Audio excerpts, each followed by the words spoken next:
ভারত পাক উত্তেজনার আগুনে ঘি ঢাললেন সাবেক পাক প্রধানমন্ত্রী ইমরান খান। ইরানকে রুখতে মধ্যপ্রাচ্য সফরে মার্কিন প্রেসিডেন্ট ডোনাল্ড ট্রাম্প, দাবি বিশেষজ্ঞদের। সোশ্যাল মিডিয়ার নতুন ঝড় আওরঙ্গজেব আহমেদ, অনলাইনে পাকিস্তানের নতুন হিরো হয়ে উঠেছেন তিনি। পুতিন ছাড়া আলোচনায় বসবেন না জেলেনস্কি, নিশ্চিত শান্তির পথে আরও একবার অনিশ্চয়তা।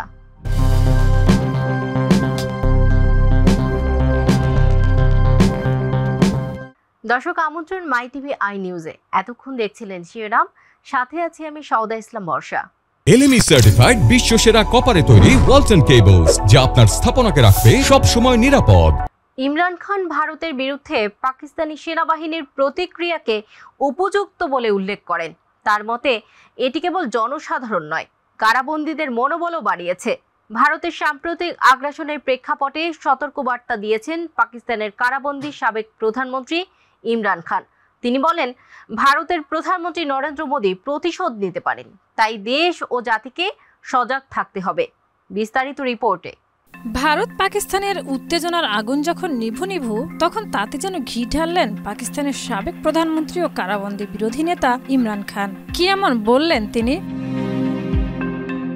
ভারতের সাম্প্রতিক আগ্রাসনমূলক অবস্থানের প্রেক্ষাপটে জাতিকে সতর্ক থাকার আহ্বান জানিয়ে তিনি আশঙ্কা প্রকাশ করে বলেন, ভারতের প্রধানমন্ত্রী নরেন্দ্র মোদী প্রতিশোধমূলক পদক্ষেপ নিতে পারেন।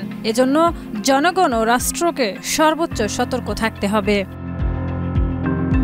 14 মে পাকিস্তানি সংবাদ মাধ্যম দ্য ডন জানায়, কারাগারে ইমরান খানের সঙ্গে দেখা করতে গিয়েছিলেন তার বোন আলেমা খান। পরে তিনি জানান, ভারতের সঙ্গে সাম্প্রতিক উত্তেজনা ও নিরাপত্তা পরিস্থিতি নিয়ে ইমরান খানের সঙ্গে বিস্তারিত আলোচনা হয়েছে।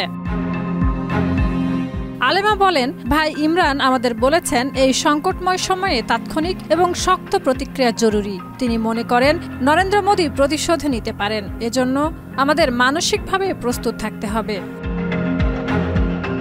সাবেক বিশ্বকাপজয়ী ক্রিকেট অধিনায়ক ইমরান খান পাকিস্তান সশস্ত্র বাহিনীর প্রতিরোধমূলক পদক্ষেপের প্রশংসা করে বলেন, এ ধরনের জবাব শুধু সাধারণ জনগণের মনোবলই বাড়ায়নি, বরং কারাগারে থাকা রাজনৈতিক বন্দীদের মধ্যেও নতুন শক্তির সঞ্চার করেছে। শাহিদা রুবি, মাই টিভি। মার্কিন প্রেসিডেন্ট ডোনাল্ড ট্রাম্পের মধ্যপ্রাচ্য সফরের মূল উদ্দেশ্য ইরানকে চাপের মধ্যে রাখা। সফরের শুরুতে সৌদি আরবের সঙ্গে $14,200 কোটি অস্ত্র চুক্তি এবং $60,000 কোটি বিনিয়োগের ঘোষণা এসেছে, যা ইরানকে কোণঠাসা করার কৌশল হিসেবে দেখা হচ্ছে। বিস্তারিত রিপোর্টে। মার্কিন প্রেসিডেন্ট ডোনাল্ড ট্রাম্পের মধ্যপ্রাচ্য সফর নিয়ে চলছে চুলচেরা বিশ্লেষণ। বিশেষজ্ঞদের মতে ডোনাল্ড ট্রাম্প এই সফরের মাধ্যমে মূলত ইরানকে চাপের মধ্যে রাখতে চান। আসলেই কি তাই? ডোনাল্ড ট্রাম্পের সফরের প্রথম দিনে সৌদি আরবের সঙ্গে $14,200 কোটি অস্ত্র বিক্রির চুক্তি ও সৌদি আরবের পক্ষ থেকে $60,000 কোটি বিনিয়োগের ঘোষণা এসেছে। এই পদক্ষেপগুলি শুধুমাত্র অর্থনৈতিক সম্পর্কের উন্নতি নয়, বরং ট্রাম্পের একটি কৌশল। তারা মনে করছেন সৌদি আরব সহ অন্যান্য আরব দেশগুলোর সঙ্গে সম্পর্ক জোরদার করার মাধ্যমে ট্রাম্প ইরানের প্রভাব কমাতে চাইছেন। এদিকে সিরিয়ার উপর থেকে যুক্তরাষ্ট্রের নিষেধাজ্ঞা তুলে নেওয়ার সিদ্ধান্ত নিয়ে বিতর্ক সৃষ্টি হয়েছে। বিশেষজ্ঞরা বলছেন, সিরিয়ায় রাজনৈতিক ক্ষমতা হস্তান্তরের প্রক্রিয়া শুরু হওয়ার পর এত দ্রুত নিষেধাজ্ঞা তুলে নেওয়া একটি ঝুঁকিপূর্ণ সিদ্ধান্ত। মোট কথা, ট্রাম্পের মধ্যপ্রাচ্য সফরের মূল লক্ষ্য ইরানকে চাপের মধ্যে রাখা হলেও এটি কিভাবে মধ্যপ্রাচ্যের ক্ষমতার ভারসাম্যে প্রভাব ফেলবে এবং ওয়াশিংটনের জন্য দীর্ঘমেয়াদী ফলাফল কি হবে তা নিয়ে সংশয় রয়েছে। শাহিদা রুবি, মাই টিভি। রিয়াদে বিনিয়োগ সম্মেলনে মার্কিন প্রেসিডেন্ট ডোনাল্ড ট্রাম্প সৌদি যুবরাজকে অসাধারণ মানুষ এবং চমৎকার ব্যক্তি হিসেবে বর্ণনা করে তাকে প্রশংসায় ভাসিয়ে অসাধারণ মানুষ বললেন। সম্মেলনে ট্রাম্প ঘোষণা দেন $142 বিলিয়ন প্রতিরক্ষা চুক্তি ও $600 বিলিয়ন বিনিয়োগ প্যাকেজের কথা। যুবরাজ নিজে তাকে স্বাগত জানান। ট্রাম্পও বলেন, যুবরাজের জন্য কত কিছুই না করি। বিস্তারিত রিপোর্টে। এবার সৌদি যুবরাজকে অসাধারণ মানুষ এবং চমৎকার ব্যক্তি হিসেবে বর্ণনা করে তাকে প্রশংসায় ভাসালেন মার্কিন প্রেসিডেন্ট ডোনাল্ড ট্রাম্প। কিন্তু কেন হঠাৎ মার্কিন প্রেসিডেন্ট যুবরাজের প্রশংসায় পঞ্চমুখ হলেন? 4 বছর আগে সৌদি যুবরাজ মোহাম্মদ বিন সালমানের সঙ্গে কঠোর দূরত্ব ছিল বাইডেন প্রশাসনের। খাশোগজি হত্যার ঘটনায় সৌদিকে একঘরে করার হুমকিও দিয়েছিলেন বাইডেন, কিন্তু এখন ট্রাম্প যুবরাজকে প্রশংসায় ভাসিয়েছেন। রিয়াদে বিনিয়োগ সম্মেলনে তাকে বলেছেন অসাধারণ মানুষ। মানবাধিকার নিয়ে একটিও কথা বলেননি তিনি। সম্মেলনে ট্রাম্প $142 বিলিয়ন প্রতিরক্ষা চুক্তি ও $600 বিলিয়ন বিনিয়োগ প্যাকেজের কথা জানান। উষ্ণতা প্রকাশ পায় ব্যক্তিগত আচরণেও। যুবরাজ নিজে তাকে স্বাগত জানান, গলফ কোর্টে নৈশভোজেও নিয়ে যান। ট্রাম্প বলেন, যুবরাজের জন্য কত কিছুই না করি। যুবরাজ তাকে বুকের উপর হাত রেখে সম্মান জানান। সমালোচকরা বলছেন, ট্রাম্প অর্থনৈতিক স্বার্থকে মানবাধিকারের চেয়ে বেশি গুরুত্ব দিচ্ছেন। সালমান সংস্কার দেখালেও রাজনৈতিক দমন অব্যাহত আছে। বাইডেনও পরে সৌদির সঙ্গে সম্পর্ক পুনর্গঠন করেন, তবে ট্রাম্প সালমানের সম্পর্ক অনেক বেশি ঘনিষ্ঠ ও প্রকাশ্য।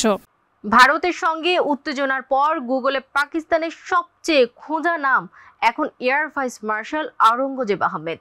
এক সংবাদ সম্মেলনে তার শান্ত স্বর, আত্মবিশ্বাসী বক্তব্য ও ভাইরাল উক্তি তাকে পরিণত করেছে অনলাইনের সেনানায়কে। বিস্তারিত রিপোর্টে। ভারত পাকিস্তান সংঘর্ষের মধ্যেই অনলাইনে পাকিস্তানের নতুন হিরো হয়ে উঠেছেন air vice marshal Aurangzeb Ahmed. কে এই আওরঙ্গজেব আহমেদ আর কিভাবে হয়ে উঠলেন তিনি অনলাইনের সেনানায়ক? পাকিস্তানের গুগলে সবচেয়ে বেশি খোঁজা নাম এখন air vice marshal Aurangzeb Ahmed. Pakistan বিমান বাহিনীর শীর্ষ কর্মকর্তা ও অল্প সময়ে দেশবাসীর আবেগ, প্রশংসা এবং অনলাইনের ট্রেন্ডের কেন্দ্রবিন্দুতে পরিণত হয়েছেন। আওরঙ্গজেব আহমেদ শুধু তার সামরিক দক্ষতাই নয়, বরং সাম্প্রতিক এক সংবাদ সম্মেলনে তার সংযত আচরণ, আত্মবিশ্বাসী বক্তব্য এবং ঠান্ডা মাথার উপস্থিতির কারণে ভাইরাল হয়ে উঠেছেন। বিশেষ করে এই সংবাদ সম্মেলনে তার একটি সংলাপ, আমি এয়ার ভাইস মার্শাল এবং আমি গতকাল যেখানে শেষ করেছিলাম সেখান থেকেই শুরু করব, যা সোশ্যাল মিডিয়ায় ঝড় তুলেছে। গুগল ট্রেন্ডস অনুসারে 12 মে দিবাগত রাত 2টার দিকে আওরঙ্গজেব শব্দটির অনুসন্ধান পাকিস্তানে সর্বোচ্চ পৌঁছে যায় এবং তারপর থেকে এটি শীর্ষ সার্চের তালিকায় রয়ে গেছে।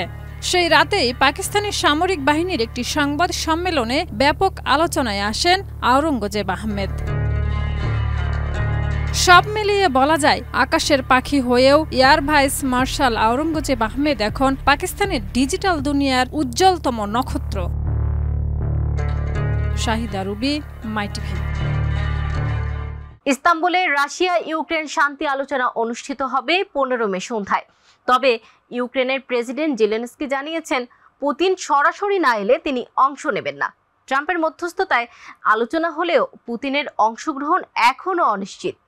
আলোচনা ব্যর্থ হলে রাশিয়ার উপর আরও কঠোর নিষেধাজ্ঞার হুঁশিয়ারি দিয়েছে ইউরোপ। বিস্তারিত রিপোর্টে। তুরস্কের ইস্তাম্বুলে 15 মে রাশিয়া ইউক্রেন শান্তি আলোচনা হতে যাচ্ছে। তবে ইউক্রেনের প্রেসিডেন্ট ভলোদিমির জেলেনস্কি জানিয়েছেন, রুশ প্রেসিডেন্ট ভ্লাদিমির পুতিন সরাসরি উপস্থিত না হলে তিনি আলোচনায় অংশ নেবেন না। এর ফলে যুদ্ধবিরতি চুক্তি আটকে যেতে পারে বলে আশঙ্কা করছেন বিশেষজ্ঞরা। তাহলে কি দুই প্রেসিডেন্টের জন্য আবারও আটকে যাচ্ছে যুদ্ধবিরতি চুক্তি? কি আছে কিয়েভের ভাগ্যে?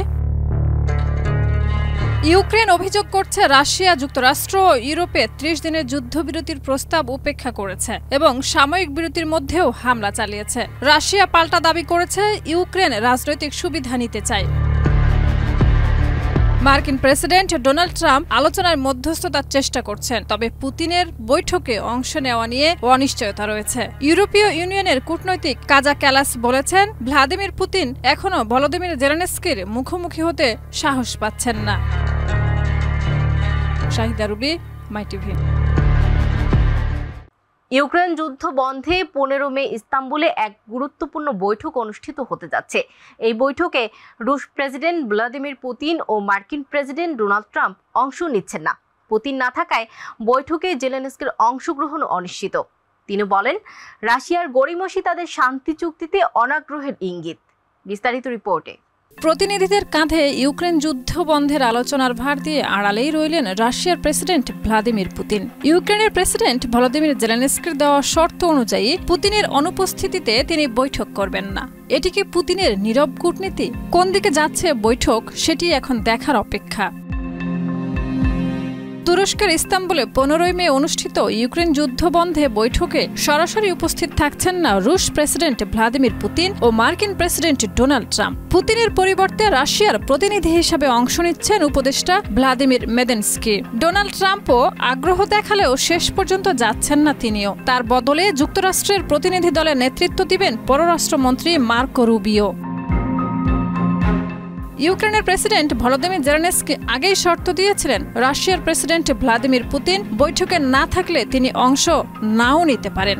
তাই এখনো এটা নিশ্চিত নয় জেলেনস্কি আলোচনায় যোগ দেবেন কিনা। তবে তিনি তুরস্কের প্রেসিডেন্ট রিসেপ তাইয়েফ এরদোয়ানের সঙ্গে সাক্ষাৎ করবেন। এদিকে আগামী মাসে নেদারল্যান্ডসে অনুষ্ঠিতব্য ন্যাটো সামিটেও ইউক্রেনের সদস্যপদ নিয়ে আলোচনা থাকছে না। মার্কিন আপত্তির কারণে এবার সম্মেলনে জেলেনস্কিকে আমন্ত্রণ জানানো হয়নি। এতে ইউক্রেনকে ন্যাটোর সদস্যপদ দেওয়া নিয়ে পশ্চিমা দেশগুলোর আগ্রহ নিয়েও বেশ প্রশ্ন উঠেছে। শাহিদা রুবি, মাই টিভি। দর্শক, এই ছিল আজকের মাই টিভি আই নিউজ। ধন্যবাদ এতক্ষণ সাথে থাকার জন্য।